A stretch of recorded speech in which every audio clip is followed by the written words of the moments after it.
warahmatullahi wabarakatuh. Waalaikumsalam warahmatullahi wabarakatuh. Dan selamat siang Bapak Ibu semua.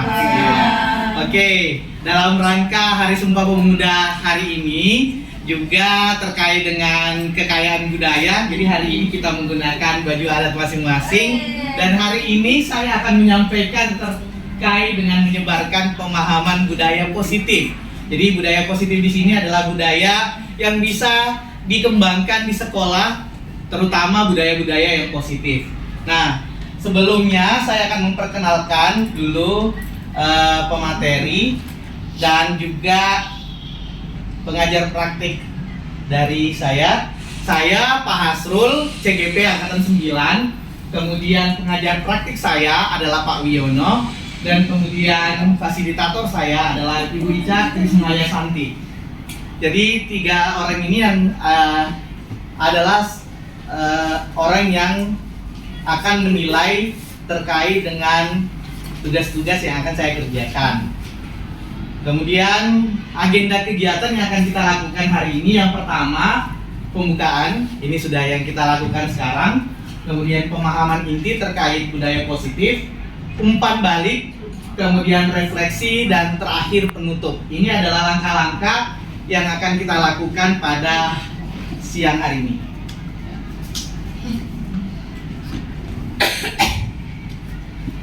Selanjutnya, pemahaman inti budaya positif.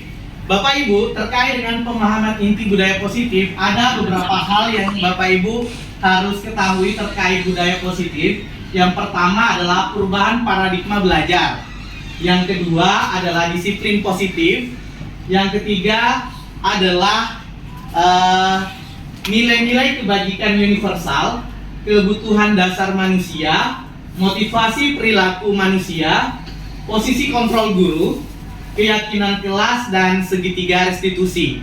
Jadi ini adalah hal-hal yang perlu diketahui terkait dengan budaya positif. Oke, lanjut. Perubahan paradigma belajar. Ada A dan B, Anda dan teman Anda misalnya, sobeklah secari kertas kecil, lalu tuliskan benda atau sesuatu yang sangat berharga untuk Anda. Kemudian letakkanlah di salah satu tangan Anda dan genggam benda atau sesuatu tersebut dengan segala daya. Buatlah sebuah kepalan. Teman Anda si B akan mencoba sekuat tenaga dan dengan berbagai cara untuk meminta Anda memberikan benda tersebut. Teman Anda si B bisa membujuk, mengancam, menghardik, merayu, menyuap, apa saja agar dapat membuka kepalan tangan Anda. Apa yang terjadi? Bapak Ibu, menurut kasus yang ini kira-kira apa yang terjadi jika ada benda, sesuatu di kepalan Anda, itu yang Bapak Ibu tulis dan itu sangat berharga, dan teman Anda itu boleh membujuk, boleh mengancam, boleh menghardik, merayu, menyuap, atau apa saja untuk agar Bapak Ibu, benda yang ada di tangan Bapak Ibu itu bisa diambil oleh teman Anda. Nah, ini adalah salah satu hal yang nanti akan ada kaitannya dengan bagaimana cara menangani anak. Jadi ada kaitannya dengan cara menangani anak. Kenapa? Karena ada caranya kalau kita menangani anak, ada dengan membujuk, atau dengan mengancam, atau dengan menghardik, memarahi anak tersebut, merayu, menyuap atau menyuap mereka, atau apa saja cara Bapak Ibu dalam menangani anak, terutama anak-anak yang mengalami masalah. Oke, nanti ini ada kaitannya dengan penanganan anak yang bermasalah. Nah, nanti mungkin Bapak Ibu sudah pernah merasakan beberapa cara ini. Ada yang membujuk, ada mengancam, ada menghardik, ada merayu, ada menyuap, dan lain-lain sebagainya. Nah, nanti ini akan kita jelaskan satu persatu bagaimana cara penanganan anak jika ada masalah. Oke.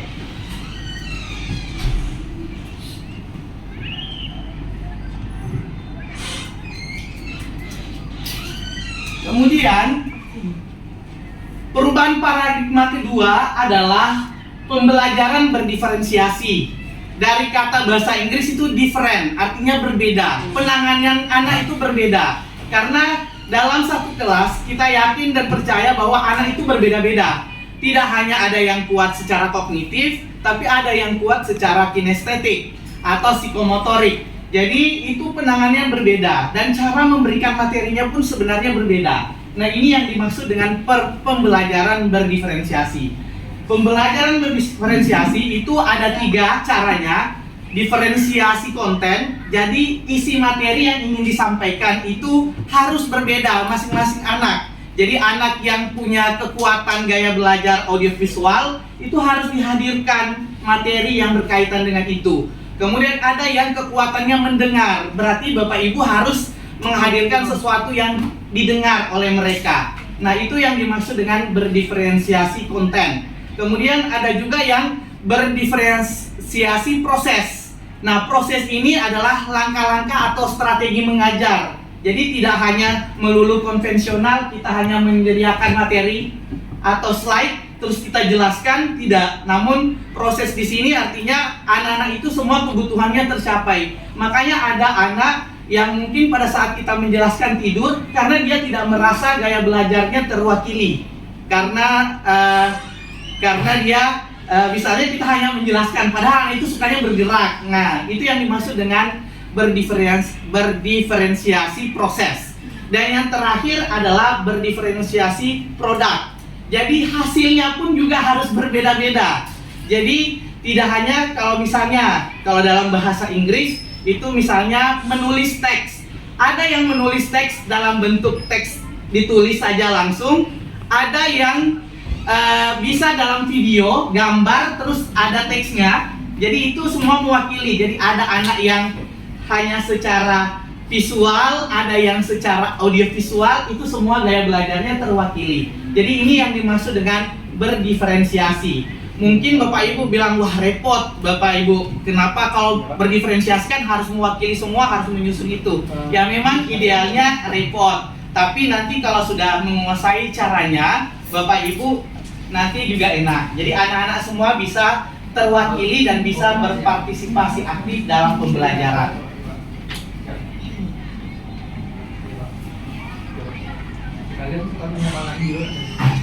Kemudian selanjutnya perubahan paradigma teori kontrol atau teori pilihan, atau dengan kata lain ilusi kontrol. Ilusi guru mengontrol murid, itu ilusi guru. Ilusi bahwa kritik dan membuat rasa bersalah mampu menguatkan karakter. Nah, itu yang dimaksud dengan ilusi, membuat rasa bersalah mampu menguatkan karakter peserta didik. Nah, ini ada lain. Ilusi yang berikutnya adalah ilusi bahwa orang dewasa memiliki hak untuk memaksa. Kemudian ilusi bahwa semua penguatan positif efektif dan bermanfaat. Nah, ini adalah ilusi-ilusi yang biasanya terjadi di kehidupan kita, terutama di sekolah. Jadi ini ilusi-ilusi. Jadi ilusi guru mengontrol murid, ilusi bahwa kritik dan membuat rasa bersalah itu mampu menguatkan karakter, atau ilusi bahwa orang dewasa memiliki hak untuk memaksa, dan ilusi bahwa semua penguatan positif efektif dan bermanfaat. Nah, ini adalah ilusi-ilusi. Kemudian perubahan paradigma stimulus respon, teori kontrol atau teori pilihan. Siapa sesungguhnya yang memiliki kontrol di dalam pembelajaran? Yang pertama, stimulus respon. Kita mencoba mengubah orang agar berpandangan sama dengan kita. Itu stimulus respon. Kemudian perilaku buruk dilihat sebagai suatu kesalahan. Kemudian orang lain bisa mengontrol saya. Kemudian saya bisa mengontrol orang lain. Kemudian pemaksaan ada pada saat bujukan gagal. Kemudian model berpikir menang atau kalah. Nah, ini adalah stimulus respon.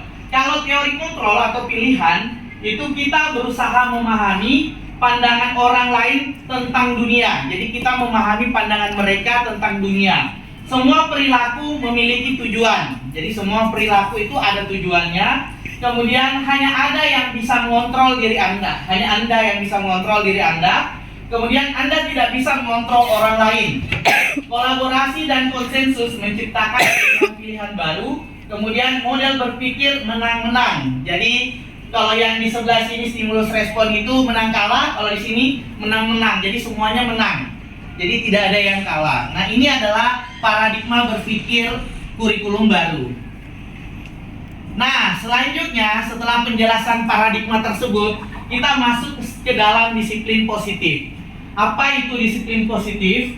Anda tidak bisa mengontrol orang lain, hanya Anda yang bisa mengontrol diri Anda. Kemudian semua perilaku memiliki tujuan. Kemudian realitas atau kebutuhan kita berbeda. Kita berusaha memahami pandangan orang lain tentang dunia. Setiap orang memiliki gambaran yang berbeda tentang dunia tersebut. Itu penjelasan disiplin positif yang dikemukakan oleh William Glasser. Jadi ini adalah gambaran tentang disiplin positif. Selanjutnya, penjelasan selanjutnya tentang disiplin positif, Bapak Ibu semuanya. Makna utama kata belajar sesungguhnya adalah disiplin. Oke, belajar menggali potensi murid sehingga tujuan yang mulia dapat tercapai, yaitu menjadi seorang yang diinginkan berdasarkan nilai yang dihargai. Itu yang pertama. Setelah itu, namun dalam budaya kita sebagai orang Indonesia, makna kata disiplin telah berubah menjadi sesuatu yang dilakukan seseorang pada orang lain untuk mendapatkan kepatuhan. Jadi di budaya kita seperti itu, perubahan maknanya.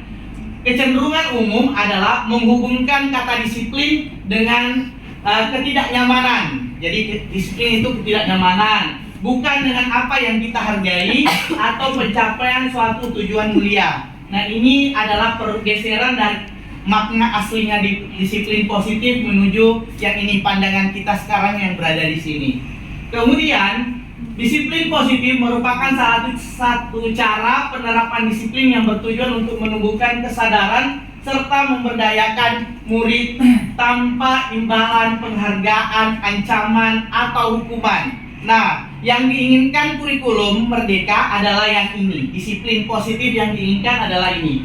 Salah satu cara penerapan disiplinnya itu bertujuan menumbuhkan kesadaran. Jadi yang jiwa di dalam dirinya itu yang ditumbuhkan, kesadaran dalam dirinya yang ditumbuhkan. Terus kita tidak perlu menerima imbalan, penghargaan, ancaman, atau hukuman. Jadi mereka juga tidak perlu itu. Nah, ini yang dimaksud dengan disiplin positif yang diinginkan oleh kurikulum merdeka.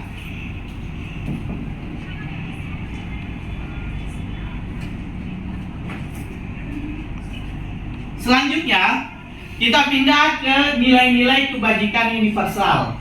Jadi namanya nilai-nilai kebajikan adalah nilai-nilai baik yang umumnya yang diinginkan oleh manusia. Nilai-nilai kebajikan adalah sifat-sifat positif manusia yang merupakan tujuan mulia yang ingin dicapai setiap individu. Kemudian nilai-nilai tersebut itu bersifat universal dan lintas bahasa, suku, bangsa, agama maupun latar belakang. Nah, ini adalah nilai-nilai kebajikan yang diinginkan. Dengan mengaitkan nilai-nilai kebajikan yang diyakini seseorang, maka motivasi intrinsiknya atau motivasi yang ada di dalam dirinya akan terbangun. Maka menggerakkan motivasi dari dalam untuk mendapatkan tujuan mulia yang diinginkan. Jadi motivasi itu ini yang diinginkan adalah motivasi yang keluar dari diri sendiri, dari dalam, bukan motivasi secara eksternal. Karena kalau motivasi secara eksternal, kalau orangnya hilang, maka dia akan melakukan hal yang sama lagi kembali. Tapi kalau memang kesadaran dirinya sendiri, apapun yang terjadi tidak akan dilakukan karena dia sudah sadar dengan dirinya sendiri. Oke, mungkin itu yang terkait dengan nilai-nilai kebajikan. Nah, sekarang kita masuk ke teori motivasi perilaku manusia. Motivasi itu ada 3, motivasi eksternal dan motivasi internal, tujuan disiplin positif. Jadi ini ada motivasi eksternal kedua untuk menghindari ketidaknyamanan, hukuman apa yang terjadi apabila saya tidak melakukannya. Itu adalah motivasi eksternal. Jadi kalau kita melanggar itu terus dapat hukuman dari orang lain, itu namanya motivasi eksternal. Dan kita kalau tidak mau dapat hukuman dari orang lain, kita melakukannya kalau ada orangnya. Jadi orangnya misalnya saya terus atau saya sebagai murid, terus ada guru. Nah, gurunya itu memerintahkan jangan begini. Nah, kalau tidak saya hukum misalnya. Nah, gurunya itu anak itu akan melakukan hal yang baik ketika guru tersebut ada. Namun ketika guru tersebut tidak ada, maka dia akan melakukan hal yang sama di luar dari instruksi. Nah, itu adalah motivasi eksternal. Kemudian, untuk mendapatkan imbalan dari orang lain, institusi, apa yang akan saya dapatkan apabila saya melakukannya? Itu yang dimaksud dengan motivasi eksternal. Sedangkan motivasi internal yaitu untuk menghargai diri sendiri. Saya akan menjadi orang yang seperti apabila saya melakukannya. Jadi itu yang mau dibangkitkan di dalam diri anak-anak kita nanti dan juga kita, karena ini bukan hanya untuk murid tapi juga untuk bapak ibu guru. Terus teori motivasi, hukuman, penghargaan dan restitusi. Apa itu? Yaitu hukuman itu sama dengan penghargaan, kata Alfikon. Namun hukuman, kalau di sini hukuman, di sini ada penghargaan. Kalau hukuman pengaruh jangka pendek dan jangka panjang. Jadi pengaruhnya itu ada dua. Kemudian penghargaan menghukum. Itu penghargaan mengurangi ketepatan. Penghargaan tidak efektif. Penghargaan diganti dengan program kebajikan atau apresiasi. Kalau yang di sini penghargaan merusak hubungan, penghargaan menurunkan kualitas, penghargaan mematikan kreativitas, penghargaan mengurangi motivasi intrinsik. Jadi ini ada penghargaan, diistilahkan penghargaan, padahal sebenarnya itu adalah hukuman-hukuman. Kalau kita hukum anak-anak, maka kita merusak hubungan dengan anak tersebut. Yang kedua, menurunkan kualitas, kemudian mematikan kreativitas, kemudian mengurangi motivasi intrinsik mereka. Nah, ini adalah hukuman itu sama dengan penghargaan kalau disamakan dengan itu. Kemudian lanjut.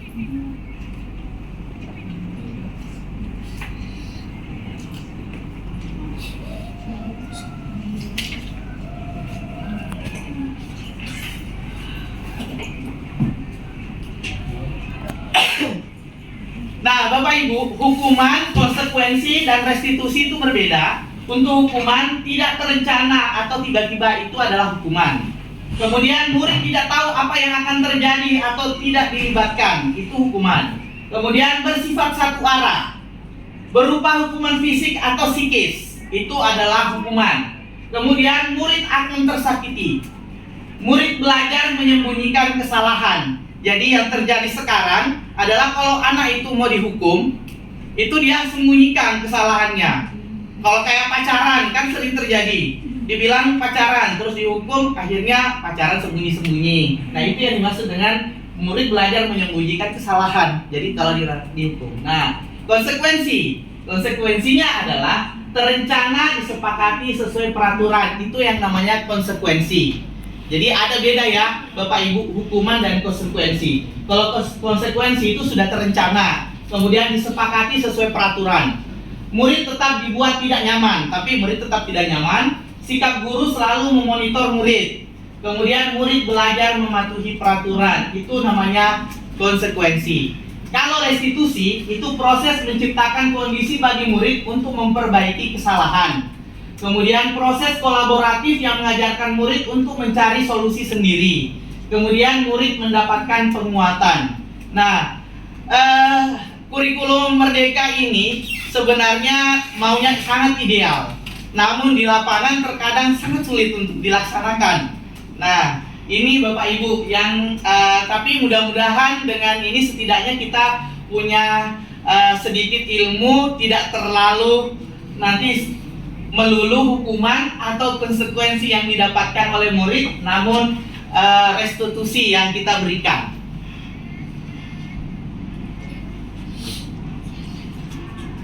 Nah, Bapak Ibu, mungkin Bapak Ibu mohon responnya terkait dengan ini. Tadi konsekuensi sudah tahu dan hukuman. Kira-kira kalau pernyataan yang di atas ini apakah konsekuensi atau hukuman? Mencatat 100 kali di dalam buku kalimat, saya tidak akan terlambat lagi karena terlambat ke sekolah. Kira-kira hukuman atau konsekuensi? Konsekuensi. Mencatat 100 kali. Konsekuensi? Hukuman. Oke, good. Itu adalah hukuman karena tidak ada kesepakatan. Iya. Kemudian lari mengelilingi lapangan basket 2 kali karena terlambat hadir di sekolah. Hukuman atau konsekuensi? Lari mengelilingi lapangan basket 2 kali karena terlambat. Kenapa? Hukuman atau konsekuensi? Bapak Ibu? Bisa jadi hukuman, bisa jadi konsekuensi. Oke, bisa jadi ya, dua-duanya Iya, bisa. bisa jadi Oke. dua-duanya. Kemudian murid diminta untuk push up 15 kali karena tidak menggunakan masker ke sekolah. Apakah hukuman atau konsekuensi? Hukuman. Oke, hukuman. Menggantikan kertas tugas teman yang telah dicoret-coret. Konsekuensi. Oke, good. Membersihkan tumpahan air di meja tulis karena tersenggol pada saat belajar. Oke, bagus. Murid disuruh untuk tidak mengenakan sepatu seharian di sekolah karena tidak mengenakan sepatu hitam. Konsekuensi. Hukuman atau konsekuensi? Hukuman. Oke. Lari mengelilingi lapangan basket 2 kali karena terlambat 10 menit untuk pelajaran PJOK. Konsekuensi. Hukuman atau konsekuensi? Konsekuensi atau hukuman? Tapi di PJOK kan bisa boleh lari. Iya, tapi ini konsekuensi Hukuman. hukuman ya, itu ada hukuman. Iya. Hukuman dari guru. Karena tidak ada perjanjian. Iya. Oh, that's right. Nah, oke, lanjut. Saya biar cepat. Iya. Apa itu restitusi? Nah, sekarang kita masuk ke restitusi. Cara menangani anak ketika anak mengalami masalah dalam tanda kutip. Manakah yang akan kita terapkan di sekolah? Ini ada 2. Pertama, restitusi adalah proses menciptakan kondisi bagi murid untuk memperbaiki kesalahan mereka sehingga mereka bisa kembali pada kelompok mereka dengan karakter yang lebih kuat. Ini yang pertama. Yang kedua, restitusi juga merupakan proses kolaboratif yang mengajarkan murid untuk mencari solusi untuk masalah mereka dan membantu murid berpikir tentang orang seperti apa yang mereka ingin menjadi atau tujuan mulia dan bagaimana mereka harus memperlakukan orang lain. Itu Gosen tahun 2004. Nah, ini adalah teori dari Gosen. Nah, ini restitusi. Kemudian selanjutnya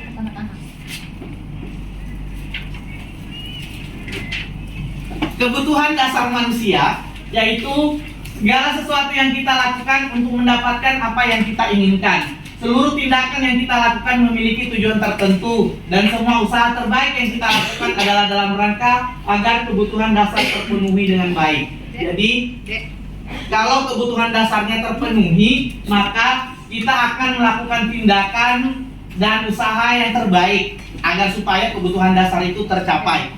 Nah, ini yang dimaksud dengan kebutuhan dasar manusia. Nah, selanjutnya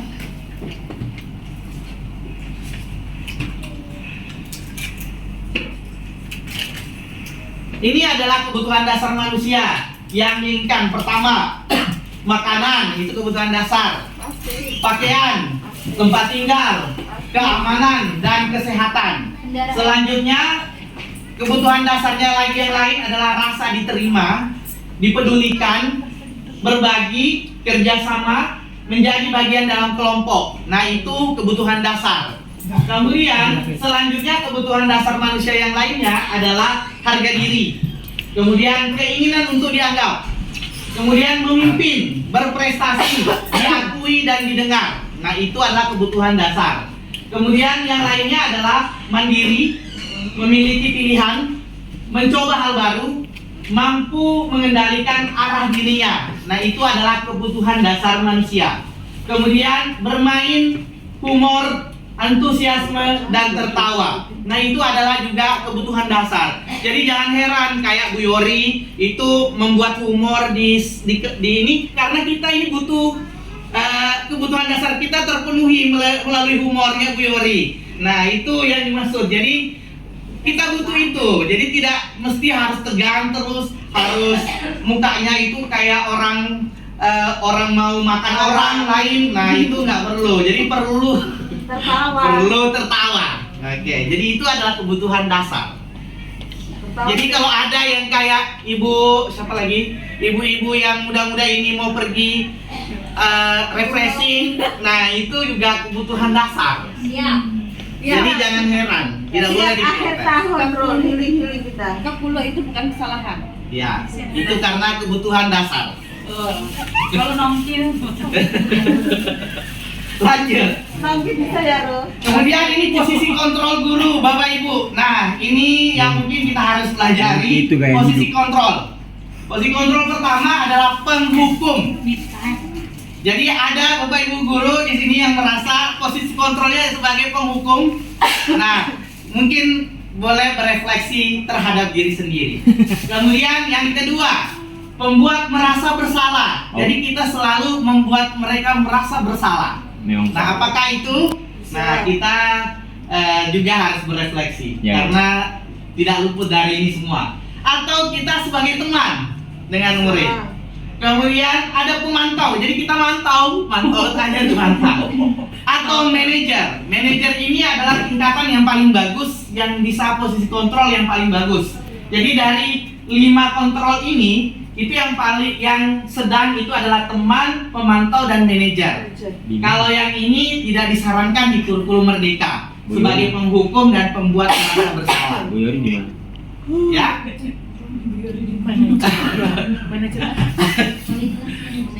Mantap.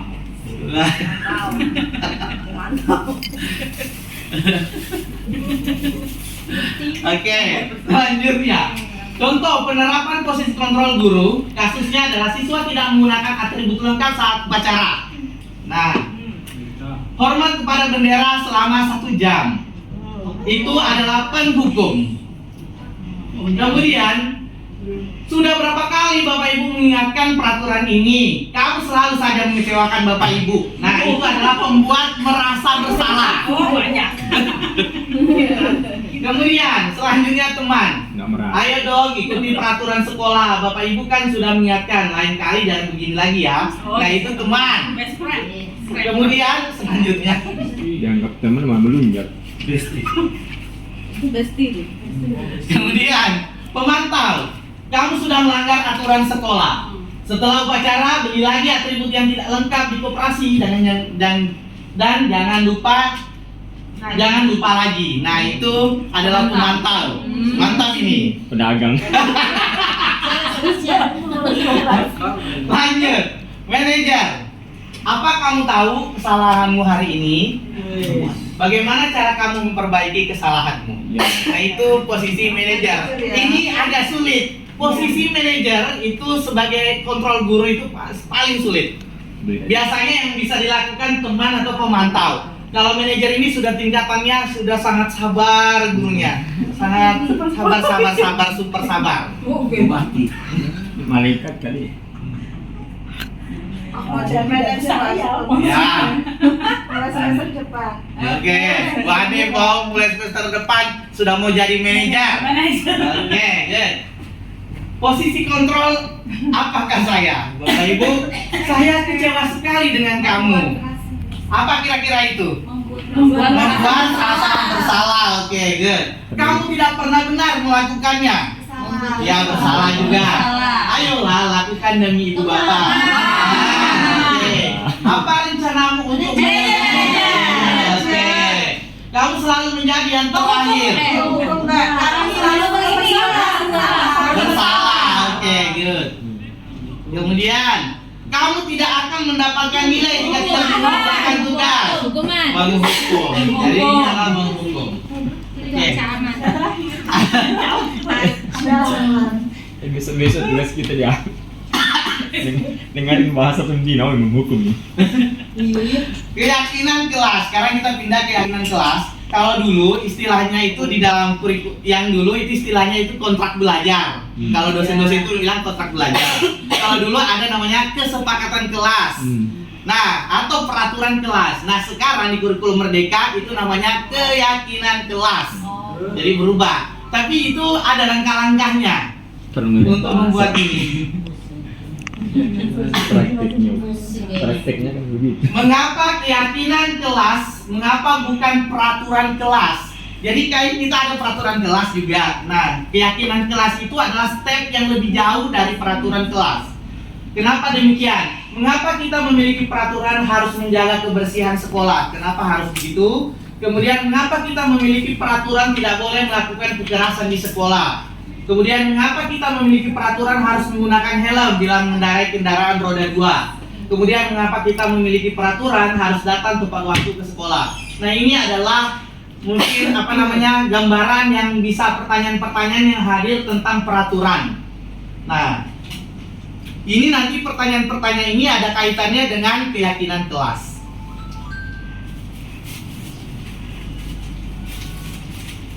Oke, baik Bapak Ibu.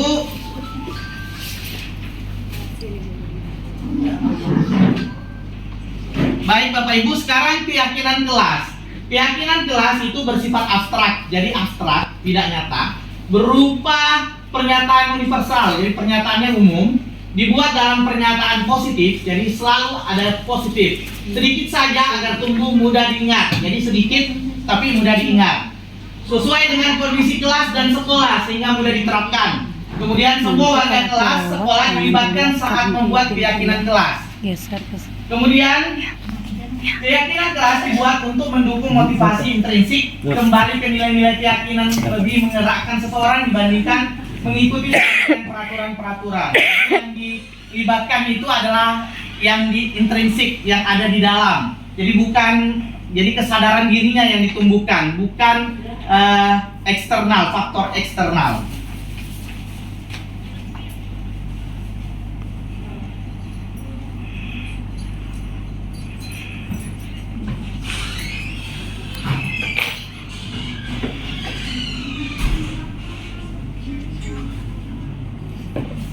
Oke, selanjutnya ini adalah peraturan, ini adalah keyakinan kelas. Nilai apa yang terdapat dalam keyakinan kelas berikut? Peraturannya adalah selalu kembalikan buku ke tempatnya, itu adalah peraturannya. Keyakinan kelasnya seperti apa? Dilarang mengganggu orang lain. Nah, itu keyakinan kelasnya seperti apa? Karena dilarang itu adalah kalimat yang dilarang digunakan di keyakinan kelas. Karena itu adalah kalimat negatif, bukan kalimat positif. Jadi semuanya kata dilarang, tidak boleh, itu tidak boleh digunakan dalam keyakinan kelas. Oke, selanjutnya hadir di sekolah 15 menit sebelum pembelajaran dimulai. Dilarang melakukan kekerasan, dilarang menggunakan narkoba. Nah, itu bahasa dilarang semua. Bergantian atau menunggu giliran, gunakan masker, jangan berlari di kelas atau koridor. Nah, nanti kita lihat.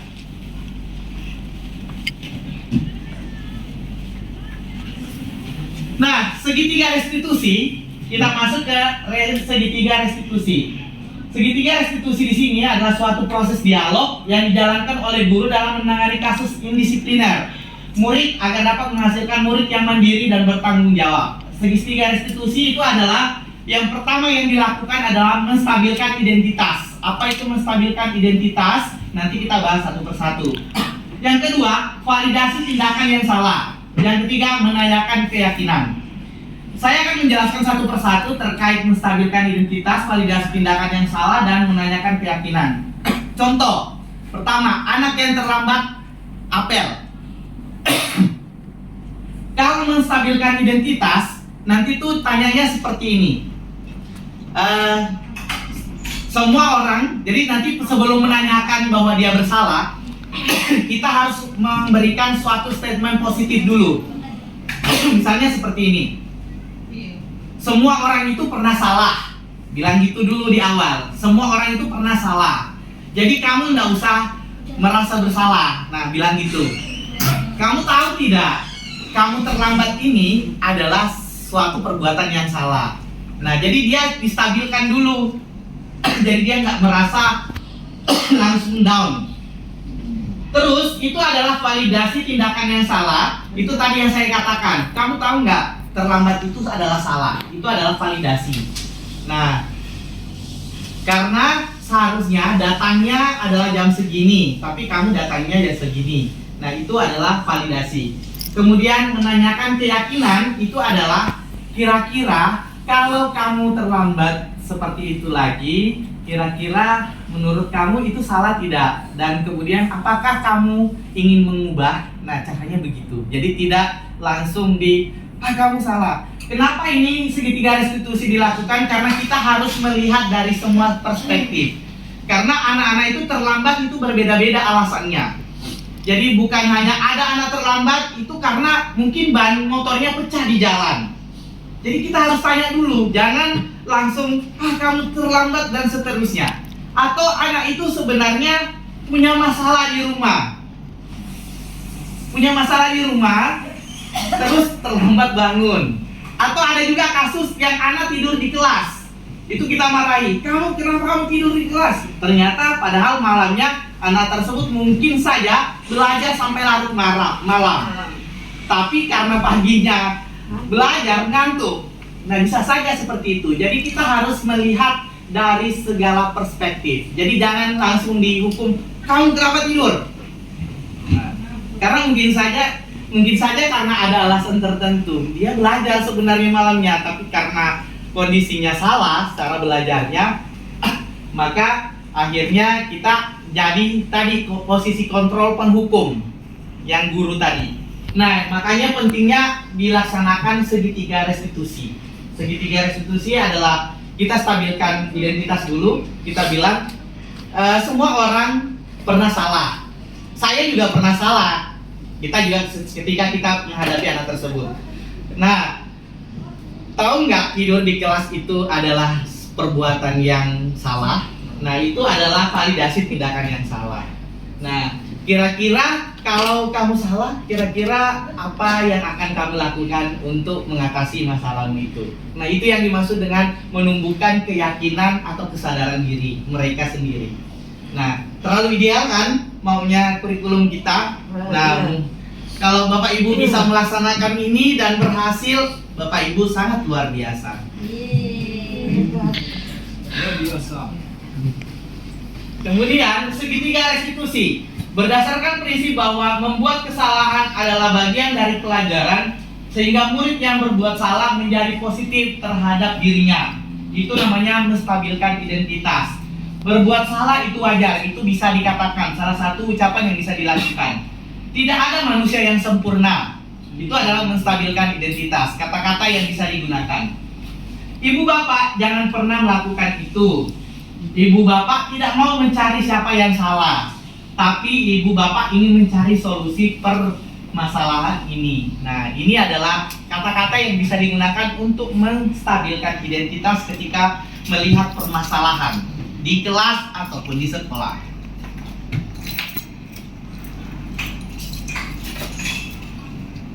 Lanjut, validasi tindakan yang salah. Berdasarkan prinsip bahwa setiap perilaku memiliki tujuan untuk memenuhi kebutuhan dasar ketika melakukan kesalahan tersebut. Validasinya adalah contohnya yang dilakukan. Kamu pasti punya alasan mengapa melakukan itu. Nah, itu adalah validasi. Apa yang penting bagi kamu?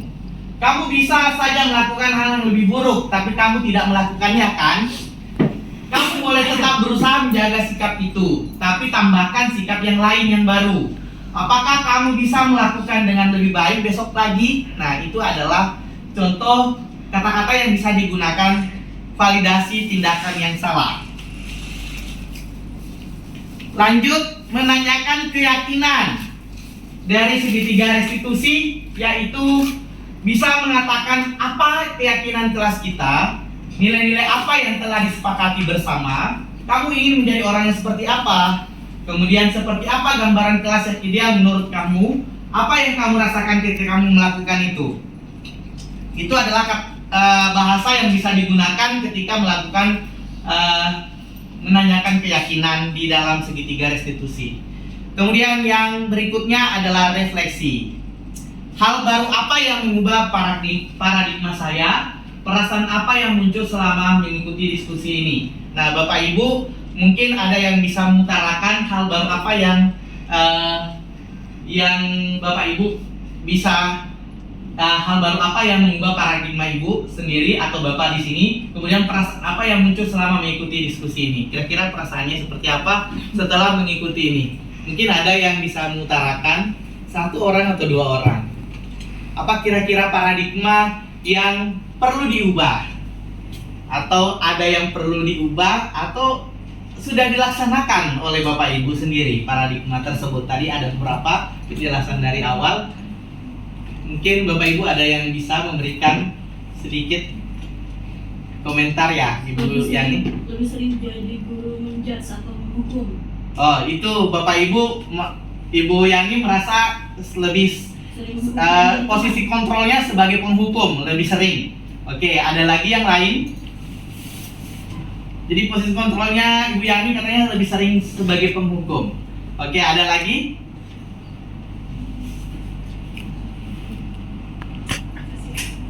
Oke, ada Mas Rul. Ya, silakan. Iya, terima kasih diskusinya Mas Rul. Ternyata selama ini gitu yang Sabar. yang ada di pikiran saya gitu, ketika anak-anak salah ya maka dikonfrontasi gitu. Salahnya akan dibuka, maksudnya diungkapkan dengan jelas gitu.